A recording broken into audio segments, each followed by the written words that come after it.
Jadi sekali lagi, saya tidak menyusup karena saya bukan maling ayam, maling panci. Kalau saya jadi maling panci, saya menyusup di tempat gelap, ya. Jadi sekali lagi saya interupsi dulu sama yang mulia. Interupsi saya diterima. Kemudian saya dipanggil ke depan. Apa itu penyusup? Tidak. Secara legal formal saya diterima. Apalagi saya membawa surat kuasa. Tadi sudah diakui sendiri dari yang bersangkutan dan sudah didaftarkan. Nah, kenapa mereka terus kemudian mempermasalahkan kami? Baca pra-peradilannya. Yang salah siapa? Kan dia mengkait-kaitkan kita. Presiden. Iya kan, presiden, ya kan, pemerintah. Saya bingung juga kemarin, kenapa nggak anggota DPR juga dibawa-bawa di situ, gitu kan? Ya, ingat, pra-peradilan itu adalah wilayah yang sederhana prosesnya. Walaupun tadi mengadopsi hukum acara perdata, karena tadi kan ada posita, ada petitum, ya. Nah, kalau kita lihat begitu, di posita Pak Maret dan pelapor 3 termasuk Pak Jokowi katanya melakukan perbuatan melawan hukum. Nah, itu kan gugatan perdata. Jadi kalau ini diterima, lucu banget, layak kita ketawain gitu loh, ya kan? Layak kita nyanyi-nyanyi nggak jelas gitu kan? Karena hukum jadi nggak jelas, ya kan? Jadi coba baca. Ini saya bawa nih pra-peradilannya. Nih, nanti disangkanya saya ngarang lagi, ya. Ini saya bacakan nih. Dapat dari mana katanya? Ya, saya ini kan dapat. Karena kan saya diikutkan dalam pihak. Dipanggil. Ya. Gitu. Jadi nggak ada yang salah, gitu kan? Ya. Ini di sini dikatakan, ya, pemerintah RI, CQ, Presiden RI, keren. Presiden jadi penyidik, gitu kan? Ini siapa yang membuat ini, gitu kan? Ini ada ini, diperlihatkan aja, diperlihatkan, ya. Jadi itu kata presiden itu bukan saya ngarang, nanti Suhadi ngarang, itu dia yang buat, gitu kan? Ya. Jadi aneh, saya pun terkejut, wah, pra-peradilan kepala negara dibawa-bawa, gitu. Cuman untung Pak Prabowo juga gak hadir ke sana kan. Kalau datang pengadilan yang udah sempit begitu, ramai sedunia kan, gitu ya. Jadi siapa yang salah? Jadi saya katakan yang salah yang membuat pra-peradilan. Kalau nama Pak Maret gak dilibatkan di situ, gak mungkin kita datang, ya. Jadi itu yang menjadi dikatakan saya penyusup. Jadi kalau saya dikatakan penyusup, saya kena contempt of court. Iyalah, bisa diusir. Artinya saya bisa diberhentikan dari pengacara. Kan gitu kan? Gila aja itu kalau saya lakukan. Gitu ya. Jadi jelas ya di sini ya. Ini yang ngaur siapa? Dia tanya yang membuat pra-peradilan ini. Ya kan? Jangan ditanya Suhadi jadi penyusup. Gitu loh. Tanya yang buat pra-peradilan ini siapa? Sekali lagi, kalau Prapit ini dikabulkan, layak kita tertawa karena presiden sudah dibawa-bawa berkedudukan sebagai penyidik dan penuntut umum. Kapan itu presiden jadi penyidik dan penuntut umum? Baru di zaman Roy Suryo ini terjadi kan? Ya, terima kasih. Pak, izin Pak. Ya, Ini nggak jelas. Langkah apa yang akan diambil oleh Pradi Bersatu di dalam? Pertanyaan saya tadi. oke. Kita akan somasi Roy Suryo karena saya udah dikatakan jadi penyusup. Karena teman saya sampai Pradi Bersatu ya Pak. oh ya, ya, oke. Ya, tadi saya sudah sampaikan bahwa dalam rangka ketenangan proses persidangan, hal ini mungkin belum kami lakukan tindakan hukum, tetapi pasti akan ada tindakan atau counter dari kita. Yang pertama adalah konferensi pers ini terkait pemanggilan penyusup yang dicantumkan namanya dalam Prabin. Kemudian langkah konkretnya, karena kita bukanlah mereka yang tidak memahami dikit-dikit lapor, cumanan dilapor, nanti Maret sama sakit dilapor, ya kan? Padahal kami cuma melaporkan memang persoalan ini dalam rangka diskriminasi yang dilakukan oleh orang-orang yang saat ini menjadi terdakwa kepada Bapak Presiden ketujuh. Namun efeknya itu dilaporin semua sama mereka. Jadi kalau mereka menuding bahwa kita adalah tukang lapor, salah. Kita cuma sekali melapor. Boleh dicek ada laporan lagi nggak dari Pradimus 1? Nggak ada. Pradimus 1 nggak melaporkan lagi apa-apa. Yang dilapor semua relawan kita. Teman-teman kita dilapor semua. Baik dari YouTuber Nusantara, kemudian udah banyak unpacking dan lain-lain. Itu banyak sekali dilaporkan. Jadi kita bukan tukang lapor. Yang tukang lapor itu mereka. Kita melaporkan karena kita adalah melihat ada diskriminasi yang dilakukan oleh teman-teman yang sudah jadi terdakwa kepada Bapak Insinyur Joko Widodo.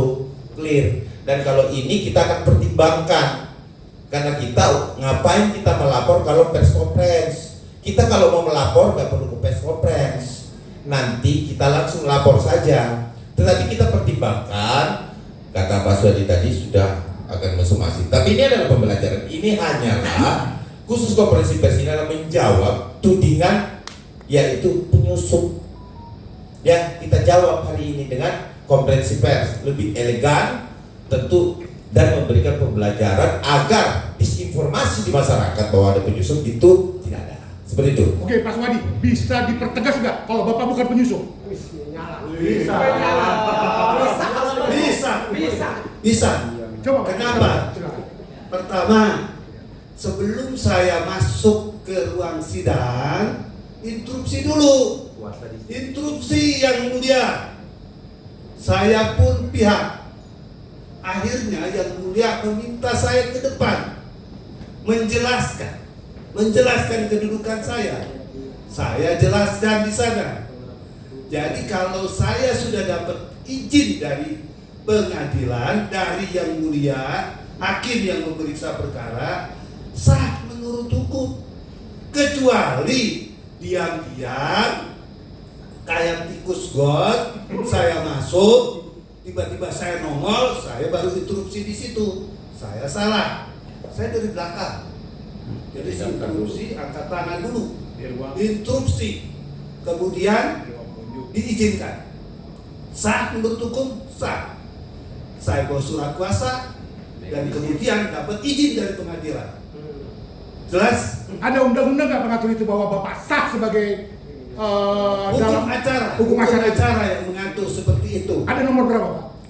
Nomor 20 tahun 2025. Nomor berapa? 20 tahun 2025. Nomor 20 tahun 2025. Bisa disebutkan isinya, Pak? Ya. Coba isinya apa isinya? Jadi gini, sebentar, ini mungkin juga salah. Berkaitan konstruksi hukum ini, ya, ini adalah hukum acara perdata, ya. Hukum acara perdata itu mengatur sikap-sikap sopan santun di pengadilan, ya, sikap-sikap keberadaban di pengadilan. Jadi secara tegasnya itu tidak diatur, ya, karena itu mengatur berkaitan dengan masalah kedudukan legal standing seseorang. Kan instruksi dulu. Karena kalau dikatakan sudah instruksi artinya minta izin dulu. Izin itu dikabulkan tidak? Tadi saya sudah katakan diizinkan. Diizinkan saya maju ke depan. Begitu saya diizinkan maju ke depan, secara hukum saya berhak untuk berdiri di depan. Jadi kata penyusup di sini itu tidak ada. Ada aturannya? Tidak ada aturan yang tegas berkaitan dengan masalah itu. Itu kelaziman dalam hukum acara. Itu, ya. Jangan salah juga nih. Ya. Hukum acara ini, ya, diatur, ya, itu saya bilang tadi mengadopsi berkaitan dengan hukum acara perdata. Karena tadi ada posita, ada petitum. Itulah kebiasaan kami sebagai orang yang beracara di pengadilan, sebagai pengacara yang punya sopan santun, instruksi dulu. Artinya Bapak masuk ke sidang itu dengan melakukan berjubah hukum acara gitu, Pak? Ya. Jadi Karena gini, peradilan sekarang itu tidak berjubah. ya. Semua juga yang datang persidangan itu tidak berjubah. Oke. Ya, semua pakai pakaian biasa. Saya pun pakai pakaian biasa. Pada saat itu masih memimpin, masih jadi presiden, kami minta melapor, beliau tidak mau melapor. Saya berulang-ulang melapor sebelum Pak Jokowi melapor terkait dengan niat keji, niat jahat Panci dan kawan-kawannya ini. Tapi pada saat saya datang kantor polisi, polisinya bilang, mohon maaf, laporan saudara tidak bisa kami terima karena saudara bukan yang bersangkutan langsung. Ya sudah, saya lapor di Polres Kota Bekasi tidak bisa, di Polda Metro Jaya tidak bisa, di Mabes Polri tidak bisa. One days, ternyata Pak Jokowi sudah berhenti jadi presiden, lalu kemudian beliau akhirnya melapor. Dan pada saat beliau melapor, hanya hitungan hari saya juga ikut melapor. Alhamdulillah, puji Tuhan, laporan saya diterima. Kenapa pada saat itu saya nekat dan memang semangat untuk melaporkan Panci dan CS? Karena menurut saya sudah keterlaluan. Dan kalau itu fitnah-fitnahnya benar seperti itu, maka bukan Pak Jokowi yang korban, saya adalah korban. Mungkin media bertanya-tanya, kok Maret ngomong seperti itu? Pak Jokowi bukan korban, kan yang dihina, bukan Maret yang dihina. Saya adalah korban. Dan mungkin ya, jutaan manusia Indonesia, jutaan rakyat Indonesia yang lain itu juga menjadi korban. Kalau mengingat-ingat perjalanan sejarah Pak Jokowi bersama-sama dengan relawan dan rakyat. Apa itu? Ini kalau teman-teman wartawan yang masih ada yang sudah senior-senior yang sudah aktif di tahun 2013, 2014 pasti tahu. Sebenarnya saya tak mau ngomongin ini karena ini materi yang saya harus sampaikan di depan pengadilan nanti. Tetapi tidak apa-apa karena ini sudah keterlaluan, sudah fitnah-fitnah orang-orang saya, penyusup dan seterusnya. Ini tidak boleh lagi dibiarkan. Jadi saya harus sampaikan. Alasan utamanya adalah teman-teman tahun 2013, 2014 Pak Jokowi menjadi calon presiden itu betul-betul karena kehendak rakyat. Dan beliau orang yang sederhana, tidak cukup punya modal yang besar, tidak punya uang yang besar untuk mendanai pertarungan ya di election pada saat itu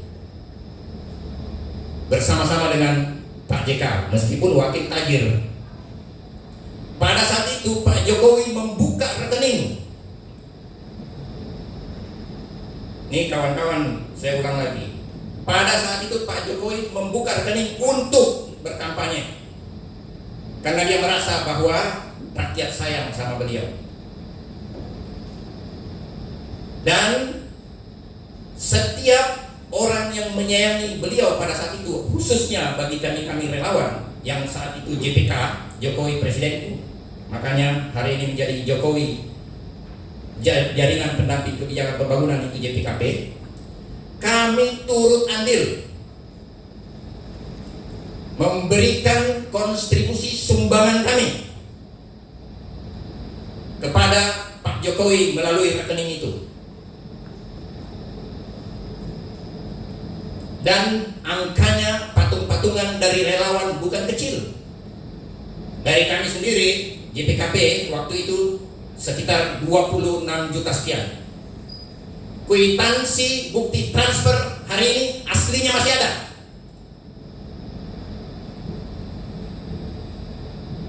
Dan saya nggak pernah ngomong selama ini. Karena ini kan kita memberikan kepada orang yang kita sayangi. Dan yang saya lakukan ini bukan hanya saya, ada jutaan rakyat Indonesia yang mendukung Pak Jokowi pada saat itu melakukan hal yang sama. Sehingga kalaulah fitnah-fitnah dan tuduhan si Panci dan kawan-kawan itu benar, maka kami yang menyumbang, kami yang berkontribusi kepada Pak Jokowi pada saat itu adalah bagian dari korban.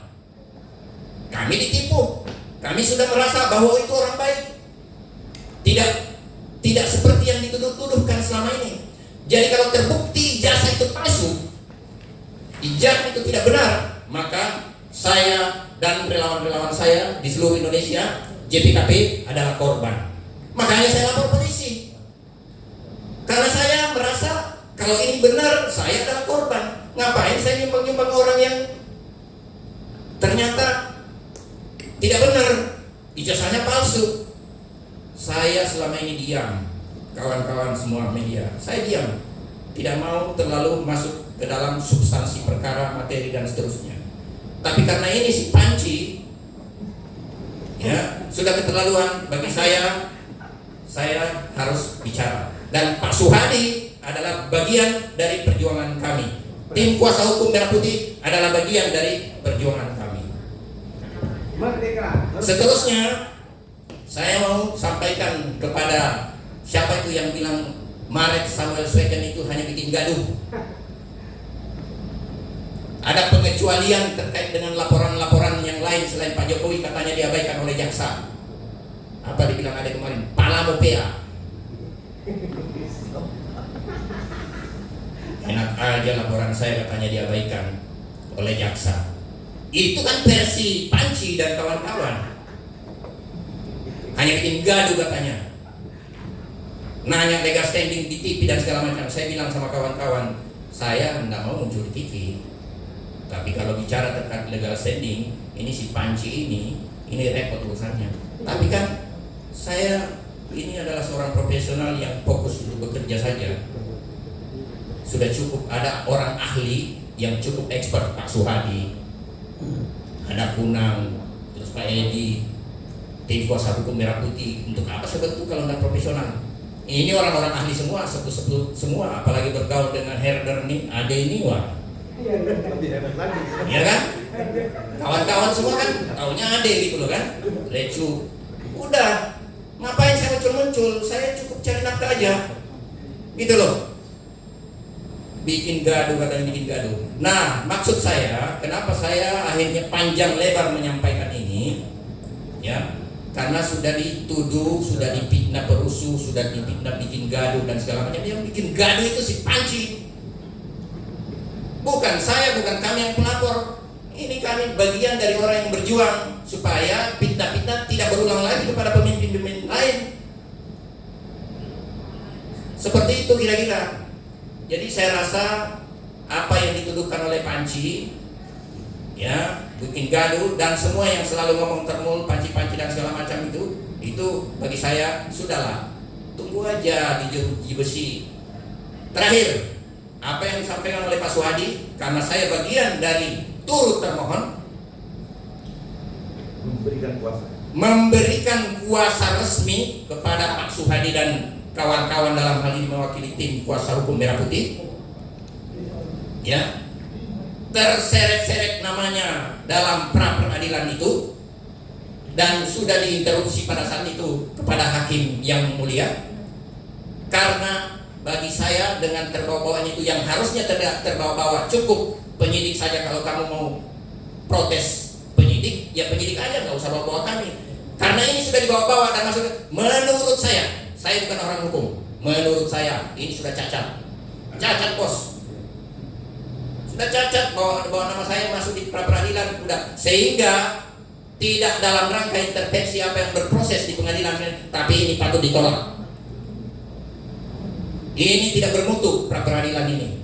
Jadi tanpa mengurangi rasa hormat saya kepada pengadilan, menurut saya karena kami sudah terbawa-bawa dan tidak ada sangkut pautnya dengan kami, ini patut ditolak. Wabillahi taufiq wal hidayah. Assalamualaikum warahmatullahi wabarakatuh. Terima kasih. Terima kasih Bapak Samuel Soiken, penjelasan yang konstruktif dan normatif serta berdasarkan hukum. Jadi pandai menyusun kata-kata dan atau menghafal undang-undang belum tentu piawai dalam melihat celah hukum. Yang perlu saya komentari saat ini sekarang adalah bahwa itu perjalanan satu pelapor terkait korban. Nah, banyak sekali korban-korban yang kalau memang mau dikumpulkan itu sangat banyak, karena pada saat itu saya mengingat sekitar 20 sampai berapa miliar ya dana itu terkumpul dan rekeningnya masih on, dan itu bisa ditelusuri. Sehingga kalau dikatakan bahwa ini adalah isu nasional, betul, karena melibatkan rakyat Indonesia yang memilih Bapak Insinyur Joko Widodo. Jadi hari ini masih menahan seluruh kekecewaan terhadap penegakan hukum, ya, ini masih menahan karena pesan dari Bapak Insinyur Joko Widodo bahwa harus berdasarkan hukum dan tidak boleh di luar daripada hukum.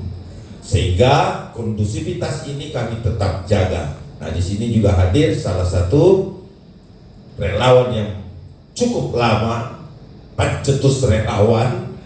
Saya anggap beliau adalah orang tua kami, ya, Bapak Kanjeng Norman. Kami persilakan waktu dan tempat Pak Kanjeng.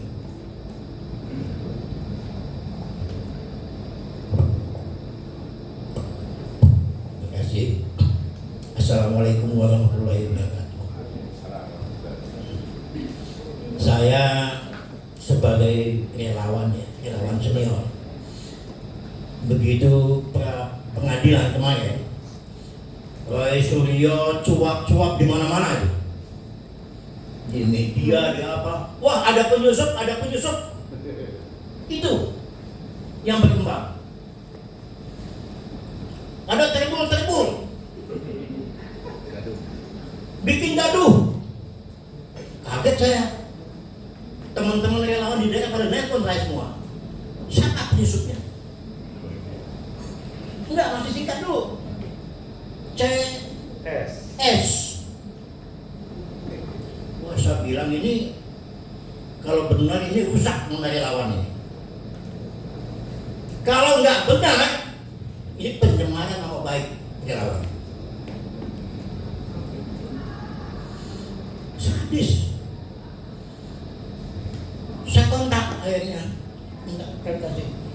Loh, ini sudah dengan merah putih, bagian dari relawan. Tadi bagian dari relawannya J2 sama, nggak mungkin jadi penyusup. Lalu ada teman kita si Malik Taikan yang memberi mandat, penyusupnya di mana? Nah, saya minta kepada Pak Suhadi sama peradilan bersama, bisa nggak dituntut ulang itu? Siap, bisa, gaspol, bisa. Tuntut. Bisa. Pencemaran nama baik itu. Kurang ajar ini. Sekarang mereka udah ada tanda-tanda pecah kongsi mereka antara lawyer sama lawyer. Kenapa saya selama ini nggak mau ikut ikutan masalah tentang ini? Biar saudara-saudara saya udah tampil. Kita di belakang layar aja. Tapi kalau udah begini, ini udah berapa penghinaan bagi saya. Akhirnya dipancing-pancing oleh salah seorang relawan kita, si siapa? Brit, mancing-mancing langsung ke ini. Baru disebutkan namanya. Suhadi. Ada nggak tampang penyusup? Gue lihat ini. Ada nggak tampang penyusup? Ada, buat Roy Suryo ada. Nah, saya berharap teman-teman, karena ini media, jangan terpancing teman-teman seluruh Indonesia bahwa kita nggak sebegitu jahatnya. Justru yang jahat itu adalah Roy Panci terhadap kita semua, terhadap Pak Jokowi. Ya kita tunggu. Ya kita lihat sudah ada tanda-tanda pecah kongsi, sudah ada itu mereka. Udah ada lagi tanda-tanda pecah kongsi di IPA juga. Nanti mereka sama mereka ribut. Nanti lawyernya mereka dengan lawyernya kita ribut. Itu kita tunggu aja permainan itu. Itu dari saya. Terima kasih. Oke, terima kasih Kanjeng Norman yang paling kami sayangi. Bahwa betul, apakah ini bisa dilaporkan? Tentu ya. Penyebutan seorang advokat dikatakan penyusup, terus kemudian ada penyebutan seorang kuasa hukum dari Pak Roy juga menyebutkan bahwa ada laporan sampah. Teman-teman bisa googling sekarang, bisa googling, menyebutkan laporan polisi, laporan sampah. Apakah bisa dilaporkan pencemaran? Silakan warga Indonesia bisa melihat di dalam AI. Terus kemudian karena sekarang sudah teknologinya cukup bagus, jadi apa yang bisa dilaporkan, apa yang tidak bisa dilaporkan itu bisa kita semua lihat. Jadi kalau dikatakan bahwa ada penyebutan sampah di situ, maka seorang advokat yang berbicara seperti itu, selain dia kena kode etik, dia juga bisa dilaporkan. Tapi tentu itu kita tidak seperti mereka. Kita bukan dikit-dikit asal lapor, tidak. Kita hanya mempertimbangkan untuk itu. Karena kenapa? Melaporkan seorang advokat, Berani Bersatu selalu konsisten di dalam sebuah penegakan hukum, bahwa Berani Bersatu adalah pembelanya para advokat. Organisasi ini dibangun untuk melindungi advokat, ya, tapi bukan berarti menutup kemungkinan seseorang atau tokoh bangsa kemudian mendapatkan perlakuan yang tidak adil. Tentu sebagai organisasi advokat mengambil langkah konkret di sini, tidak hanya kepada Bapak Insinyur Joko Widodo, tapi tentu pada saat Bapak Prabowo Subianto juga diperlakukan sama, maka tentu tim kami juga tidak akan segan-segan, karena kita menjaga stabilitas keamanan negara, tentunya melalui penegakan hukum. Maka kami ikut turut ambil bagian sesuai dengan Undang-Undang Dasar. Itu yang pertama. Yang kedua adalah, apakah ketika tokoh itu Ibu Megawati Soekarno Putri? Tentu iya. Berani Bersatu tanpa dibayar akan tetap membela siapapun pemimpin tokoh nasional yang diperlakukan tidak beradab dan tentunya difitnah, dan apalagi yang lebih sadis lagi, ya kan, dibully. Ini bully, sebenarnya ini bully yang luar biasa. Kenapa? Karena sampai ke makam dan lain-lain sebagainya. Apakah Pak SBY juga ketika dibullying begini, Berani Bersatu akan bergerak? Tentu saya pastikan iya, karena kami menjaga stabilitas keamanan negara dalam hal penegakan hukum. Jadi kami tidak akan pernah memilih-milih siapapun itu. Semua kepala negara, semua tokoh bangsa adalah bapak bangsa bagi organisasi advokat kami, sehingga kami memilih lebih daripada penegakan hukum. Terus kemudian untuk waktu dan tempat saya berikan kepada Pak Kunal untuk bisa memberikan satu pemahaman hukum juga kepada publik, agar supaya kita tidak saling tuding penyusup, ya. Waktu dan tempat kami persilakan. Makasih, Komandan. Hidup penyusup. Hidup penyusup. Ya, saya pikir penjelasan dari Pak Suhadi, Pak Maret ini yang paling penting begini. Pada tanggal 20 ya, kita dapat kuasa dari Pak Maret terkait dengan peradilan. Kita juga nggak tahu tadinya kalau beliau dikait-kaitkan dengan peradilan ini. Tapi ketika disodorkan oleh beliau bahwa nama saya masuk dalam turut termohon dalam peradilan ini, gitu kan. Ya. Boleh kalau diberikan kuasa, nah saat itulah kita diberikan kuasa, makanya kita jalan. Jadi penjelasannya bahwa legal standing kita jelas, kita nggak akan masuk, nggak akan ikut kalau tidak ada dasar hukumnya. Kuasa kita jelas sah karena didaftarkan juga di pengadilan negeri Jakarta Selatan. Jadi kalau dibilang penyusup, ya jangan Suhadi, jangan kita lah yang sama sekali nggak pernah di Jakarta barangkali penyusup iya. Orang bolak-balik di media segala macam masih orang penyusup, betul-betul aja. Tapi memang begitulah, mereka kan apapun harus di-framing karena memang itulah keuntungan mereka, karena itu bahan mereka untuk untuk bikin yang mereka bilang untuk bikin gaduh. Nah jadi saya rasa untuk penjelasan lain saya rasa cukup sama dengan Pak Maret. Yang jelas Pak Maret sebagai prinsipal dari kuasa kami sudah menjelaskannya bahwa dia memberikan kuasa kepada kami untuk hadir di sidang peradilan nomor 9 Jakarta Selatan saat itu. Walaupun saya tidak hadir pada saat itu karena ada urusan lain, tapi yang jelas ini kuasa ini saya juga ikut di dalamnya, yang ikut tanda tangan dan berkuasa. Itu ya teman-teman. Nah untuk penjelasan hukumnya terkait masalah-masalah peradilan takut nanti bertanyakan dan sebagainya. Nah kebetulan sebelah saya ada junior kenal dari dokter juga, barangkali lebih luas dia akan menyampaikan terkait dengan materi yang harus kita hadapi saat itu karena kita menerima kuasa dan kita bergerak ke pengadilan saat itu. Demikian, Bung Ade. Baik, terima kasih Pak Gudang. Sekarang saya Pak Dokter. Masih muda, ganteng, ya kan? Nah, ini nggak ada apa-apanya. Ini cuma satu, ya, dari beberapa tim hukum Insinyur Joko Widodo.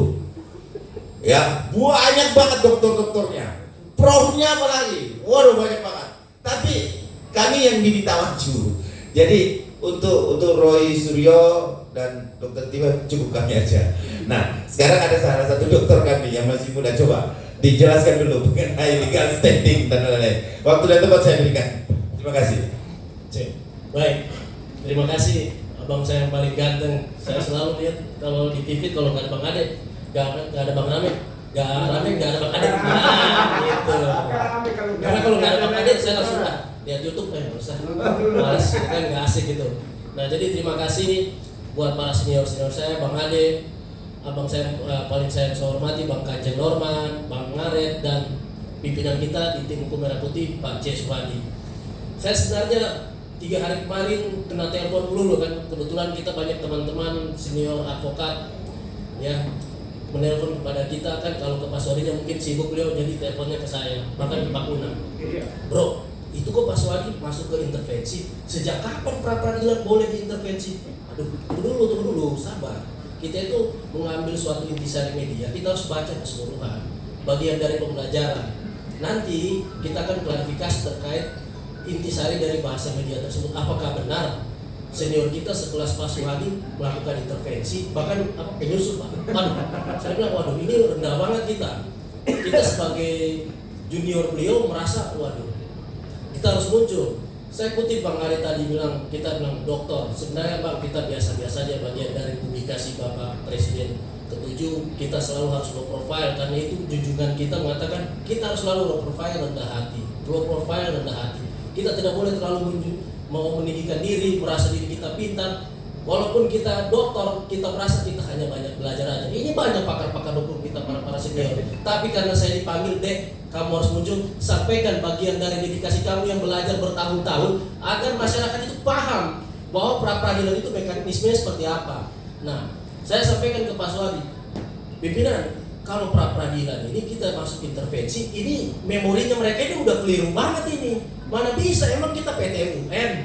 Kalau PT UN iya bisa. Tapi kalau masuk ke pra-peradilan, waduh, ini saya kayak sekolah lagi nih. Nah, jadi biar teman-teman catat nih ya, di pasal 158 ya sangat jelas itu syarat-syarat kenapa pra-peradilan.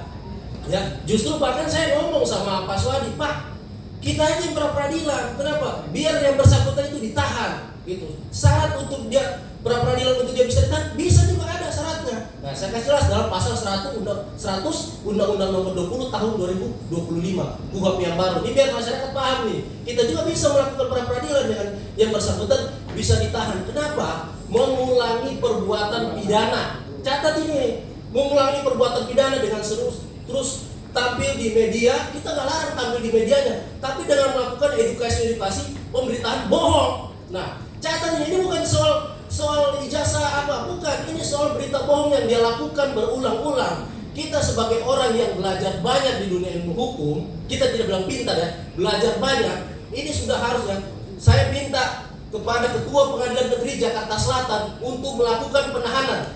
Jelas itu di pasal 100. Nah, syarat penahanannya saya baca pelan-pelan ya, biar disimak teman-teman media. Ya, yang pertama melarikan diri. Oke, dia tidak melarikan diri. Yang kedua menghilangkan barang bukti sudah lengkap, nggak perlu lagi ya. Terus mengintimidasi saksi, ya kemungkinan tidak. Ini yang penting, mengulangi tindak pidana. Catat itu di pasal 100 Undang-Undang Nomor 20 Tahun 2025 itu KUHP baru. Sebagai kita yang mengajar hukum pidana wajib diberlakukan. Maka kita pikir untuk tidak adanya kegaduhan, masyarakat setiap hari dipertontonkan hal-hal yang buruk, apalagi adik-adik kita yang belajar di dunia hukum, ketika kita dipertontonkan terus mengulangi. Kadang mahasiswa saya bertanya, Pak, apakah yang bersangkutan tidak bisa ditahan, Pak? Bukannya orang yang mengulangi tindak pidana harus ditahan? Saya sebagai dosen mengajar hukum pidana secara normatif, iya. Tetapi secara politik hukum, mungkin bisa senior-senior saya yang menjelaskan. mungkin itu saya sedikit dari saya ya, biar menjadi pengedukasian ilmu hukum kepada masyarakat agar jangan terus terjadi pengulangan dan syarat pra peradilan. Ketika mereka mengajukan pra peradilan, sebenarnya ini hanya untuk mengulur-ulur waktu. Karena secara mutatis hukum kita sudah jelas. Jadi tinggal masuk ke pokok perkara. Kita sebagai tim hukum Merah Putih, bagian kuasa pelapor, meminta dengan hormat kepada Ketua Pengadilan Negeri Jakarta Selatan dengan secara bijaksana, ya, bagaimana hukum ini bisa berkeadilan, lakukan penahanan agar yang bersangkutan tidak terus mengulangi tindak pidana berdasarkan pasal 100 Undang-Undang Nomor 20 Tahun 2025. Demikian, terima kasih pimpinan, terima kasih moderator.